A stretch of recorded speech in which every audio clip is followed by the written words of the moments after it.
Oke, bismillahirrahmanirrahim. Assalamualaikum warahmatullahi wabarakatuh. Jumpa kembali di mata kuliah teori bilangan.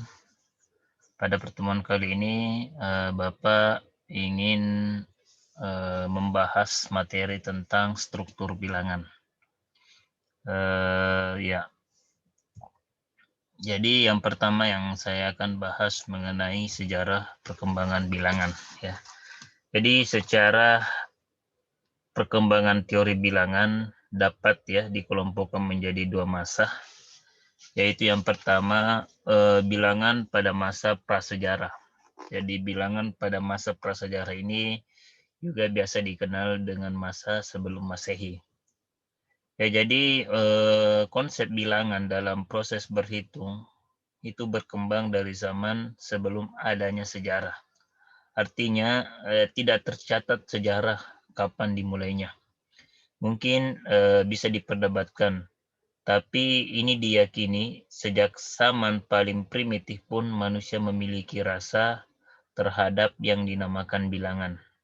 Setidaknya untuk mengenali nama yang lebih banyak atau mana yang lebih sedikit terhadap berbagai benda.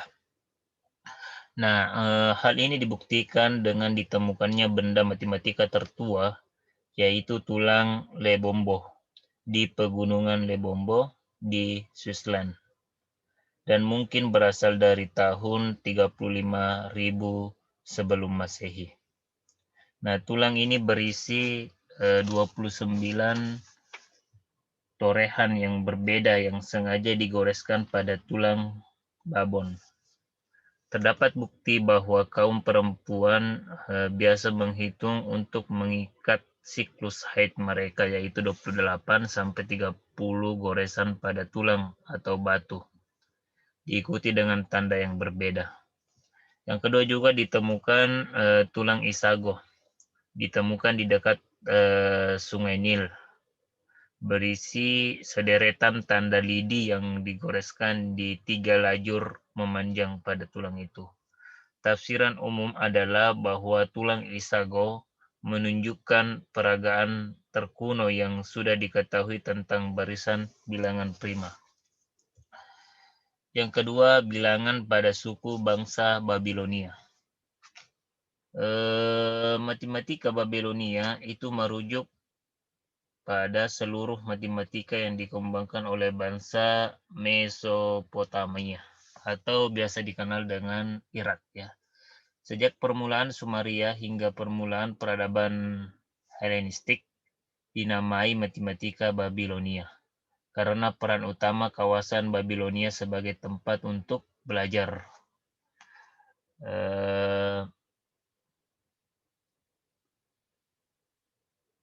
Matematika Babilonia berpadu dengan matematika Yunani dan Mesir untuk membangkitkan matematika Yunani. Kemudian di bawah Khalifahan Islam sekali lagi menjadi pusat penting pengkajian matematika Islam. Nah, bertentangan dengan langkahnya sumber pada matematika Mesir, pengetahuan matematika Babilonia diturunkan dari lebih 400 lempengan tanah liat yang digali sejak tahun 1850-an. Lempengan ditulis dalam tulisan paku ketika tanah liat masih basah dan dibakar di dalam tungku atau dijemur di bawah terik matahari. Beberapa di antaranya adalah karya rumahan. Ya, jadi sebagian besar lempengan tanah liat yang sudah diketahui berasal dari tahun 1800-an sampai 1600-an sebelum Masehi, dan di mana lempengan tersebut meliputi topik-topik pecahan, aljabar, persamaan kuadrat dan kubik, dan perhitungan bilangan regular, inverse, dan bilangan prima kembar. Selanjutnya, lempengan itu juga meliputi tabel perkalian dan metode penyelesaian persamaan linier dan persamaan kuadrat. Lempengan Babilonia pada tahun 7289 sebelum Masehi juga memberikan hampiran bagi akar 2 yang akurat sampai 5 tempat desimal. Nah, selanjutnya bilangan pada masa suku bangsa India. Ya, jadi Sulba Sutras itu kira-kira tahun 800-an sampai 500 sebelum Masehi, merupakan tulisan-tulisan geometri yang menggunakan bilangan irasional, bilangan prima atau 3, dan akar kubik. Menghitung akar kuadrat dari 2 sampai sebagian dari 100 ribuan. Memberikan metode konstruksi lingkaran yang luasnya menghampiri persegi yang diberikan. Panini kira-kira abad 5 sebelum Masehi yang merumuskan aturan-aturan tata bahasa Sanskerta menggunakan notasi yang sama dengan notasi matematika modern dan menggunakan aturan-aturan meta, transformasi, dan rekursi. Pada sekitar abad ke-6 sebelum Masehi, kelompok Pitagoras mengembangkan sifat-sifat bilangan lengkap, ya. Bilangan bersekawan, bilangan prima, bilangan segitiga atau triangular number, bilangan bujur sangkar, bilangan segi 5, serta bilangan-bilangan segi banyak. Salah satu sifat bilangan segitiga yang terkenal sampai sekarang disebutlah dengan triple Pitagoras, di mana bilangan Pitagoras itu A kuadrat ditambah B kuadrat itu sama dengan C kuadrat, yang ditemukannya melalui perhitungan luas daerah bujur sangkar yang sisi-sisinya merupakan sisi-sisi dari segitiga siku-siku dengan sisi miring hipotenusa atau yang biasa disebut dengan C, dan sisi lainnya itu adalah A dan B. Hasil kajian yang lain yang sangat populer sampai sekarang adalah pembedaan bilangan prima dan bilangan komposit. Bilangan prima adalah bilangan bulat positif lebih dari 1 yang tidak memiliki faktor positif kecuali 1 dan bilangan itu sendiri. Bilangan positif selain 1 dan selain bilangan prima disebutkan bilangan komposit. Dengan berkembangnya sistem numerasi, berkembang pula lah cara atau prosedur aritmatis untuk landasan kerja, terutama untuk menjawab permasalahan umum melalui langkah-langkah tertentu. Awal dari algoritma dikerjakan oleh Euclid.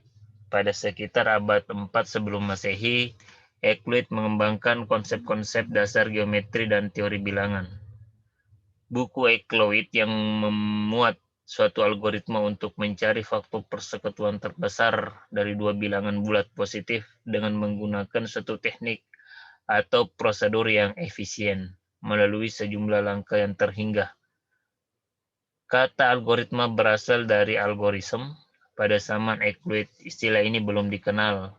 Kata algoritma tersendiri bersumber dari nama seorang Muslim dan penulis buku terkenal pada tahun 825 Masehi, yaitu Abu Ja'far Muhammad ibnu Musa al-Khwarizmi.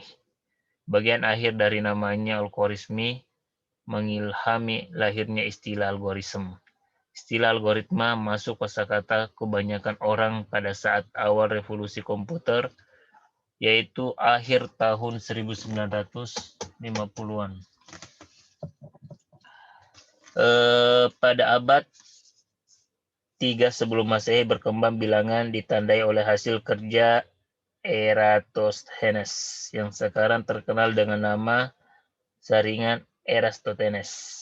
Dalam 6 abad berikutnya, Diapnatus menerbitkan buku yang bernama Aritmatika yang membahas penyelesaian persamaan di dalam bilangan bulat dan bilangan rasional dalam bentuk lambang. Selanjutnya bilangan pada masa sejarah.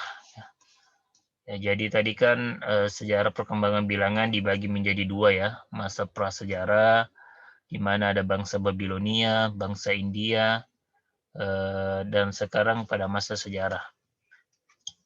Jadi awal kebangkitan teori bilangan modern itu dipelopori oleh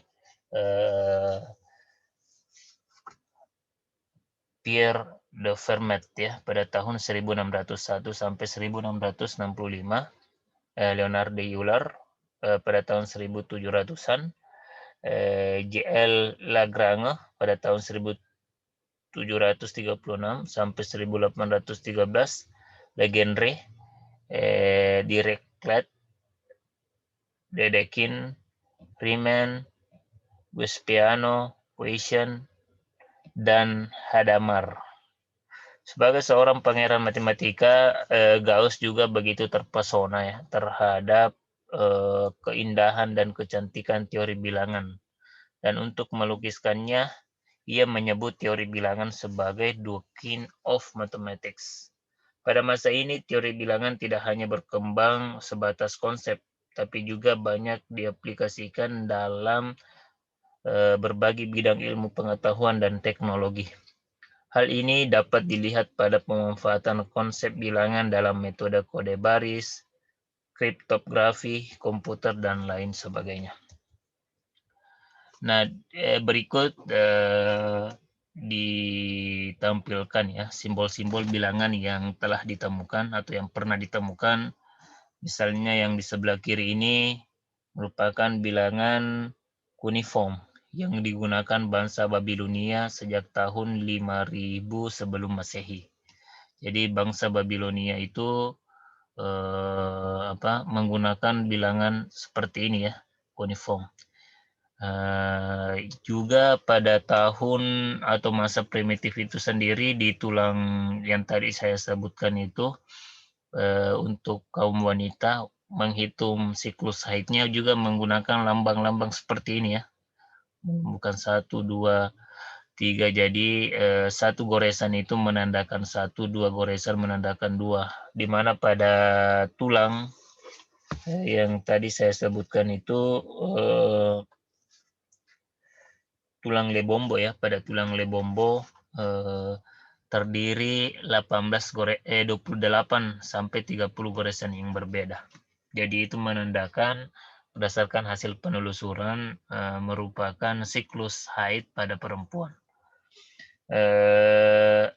Ini adalah lambang di sebelah kanan, lambang bilangan bangsa Hindu Arab kuno ya pada abad ke-10. Jadi sebenarnya lambang bangsa Hindu Arab kuno inilah yang sebenarnya dikembangkan ya atau yang dikenal bilangan sekarang ini ya. Jadi ini yang dikembangkan atau yang diubah sehingga yang kita kenal sistem bilangan seperti yang kita gunakan dalam operasi sekarang ya. Pada masa sekarang itu merupakan pengembangan lambang bilangan bangsa Hindu Arab kuno. Cuma ada sedikit modifikasi ya seperti angka 4, angka 5, angka 6, ataupun angka 7, 8, dan 9 itu sudah hampir sama. Nah, selanjutnya lambang bilangan yang digunakan bangsa Maya di Amerika pada tahun 500 sebelum Masehi. Jadi dia bulat-bulat ya kayak bola. Satu bulat itu menandakan 1, 2 bulatan, menandakan 2, 3 bulatan juga menandakan 3 dan lain sebagainya. Lambang bilangan hieroglif yang digunakan bangsa Mesir kuno. Jadi ini lambang bilangan yang digunakan pada Mesir kuno. Ini lambang bilangan bangsa Arab pada abad ke-11. Ini lambang bilangan bahasa Arab ya. Dan sampai sekarang masih berlaku di bangsa Arab ya seperti ini. Simbol bilangan yang pernah lagi ditemukan yaitu pada Yunani kuno. Lambang bilangan bangsa Yunani kuno ya seperti ini 1, 2, 3, 4 sampai 900-an. Lambang bilangan bangsa Romawi yang masih digunakan hingga saat ini ya seperti ini 1, 2, 3, 4. Namun kelemahan dari lambang bilangan Romawi ini sulit dioperasikan ya, sulit dioperasikan. Beda dengan sistem bilangan yang kita gunakan sekarang itu di mana masing-masing angka itu memiliki nilai tempat. Ya misalnya 129, di mana 1 itu menandakan angka ratusan, 2 itu menandakan angka puluhan, dan 9 itu menandakan angka satuan. Sementara di dalam bilangan Romawi itu sendiri tidak memiliki nilai tempat. Jadi ada simbol khusus ya. Seperti XX itu 20, L itu 50, C itu 100, D 500, dan M 1000.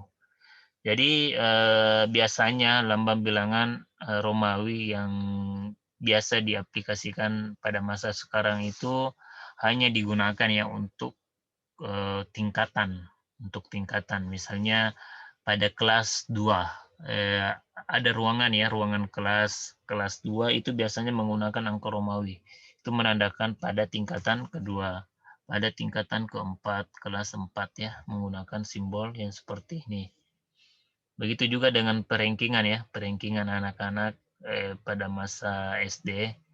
Pada waktu saya masih sekolah itu perengkingannya itu menggunakan angka Romawi. Itu menandakan bahwa penggunaan angka Romawi sekarang itu hanya untuk pada tingkatan ya. Nah, selanjutnya struktur bilangan. Struktur bilangan ya. Jadi ini merupakan struktur bilangan. Jadi bilangan yang paling tinggi adalah bilangan kompleks. Namun berdasarkan sejarah yang berkembang bahwa bilangan itu tidak dimulai dari bilangan kompleks, tetapi dimulai dari bawah ya. Jadi yang dikenal di awal itu adalah bilangan asli. Bilangan asli yaitu 1 sampai 9.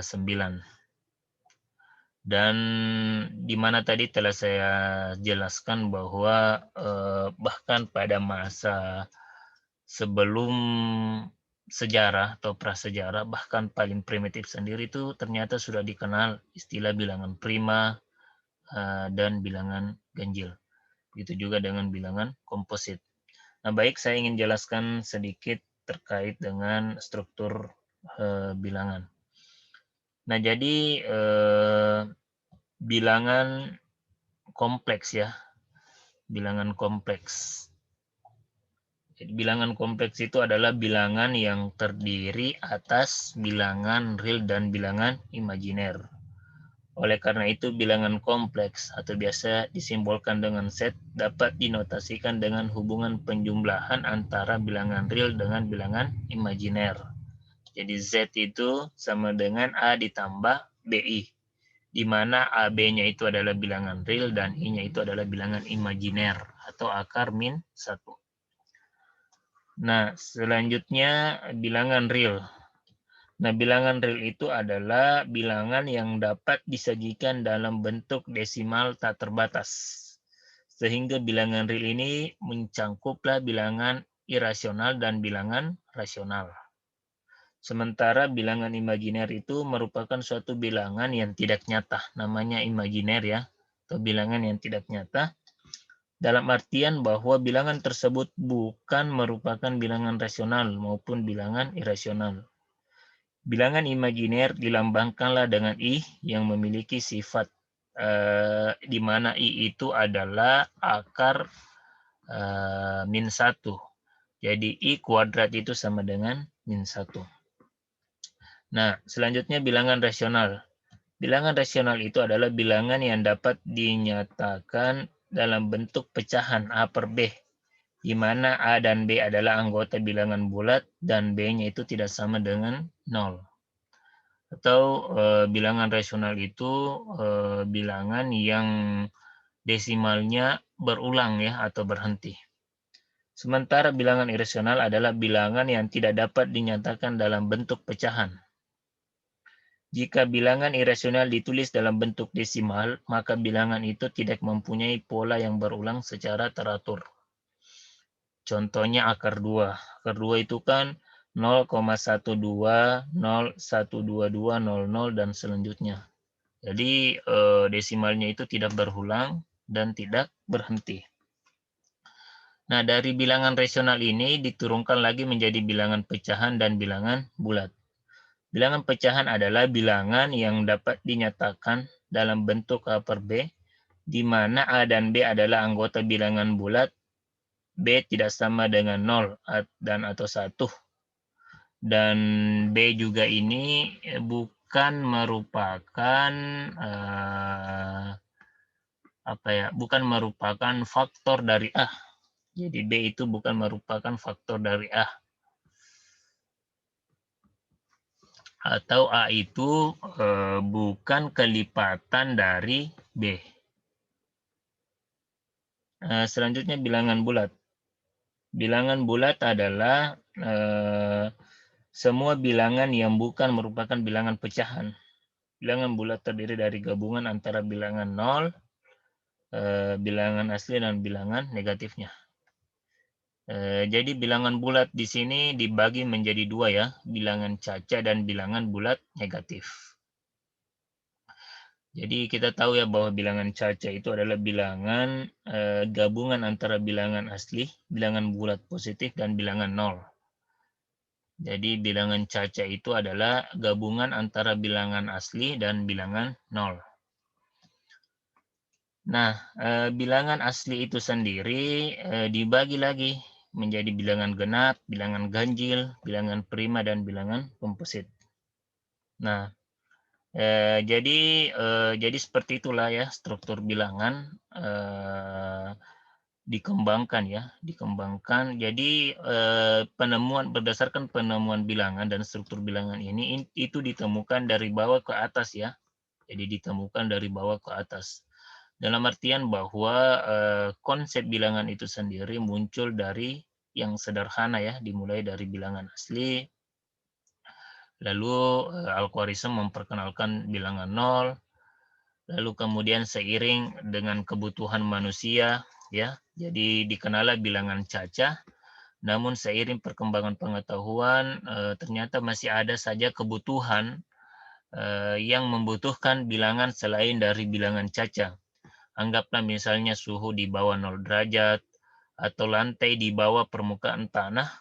Nah, itu semua tidak bisa direpresentasikan dalam bentuk bilangan caca, sehingga dikenallah kembali dengan bilangan bulat negatif. Di mana gabungan antara bilangan caca dan bilangan bulat negatif ini disebutlah dengan bilangan bulat.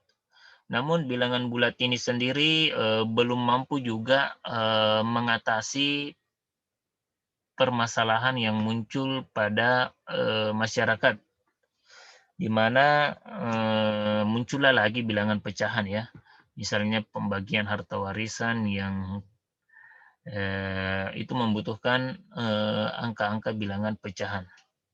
Begitu juga selanjutnya perkembangan bilangan.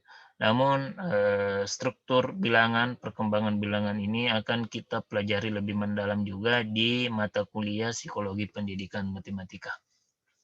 Ya mungkin itu yang sempat saya sampaikan pada materi hari ini.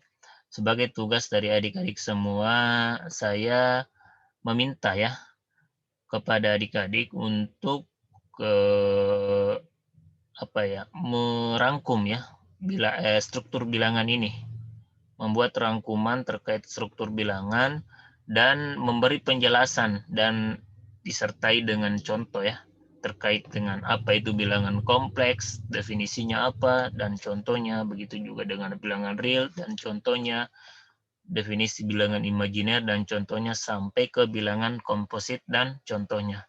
Itu ditulis tangan ya, dan di PDF-kan dan dikirim di komentar tugas.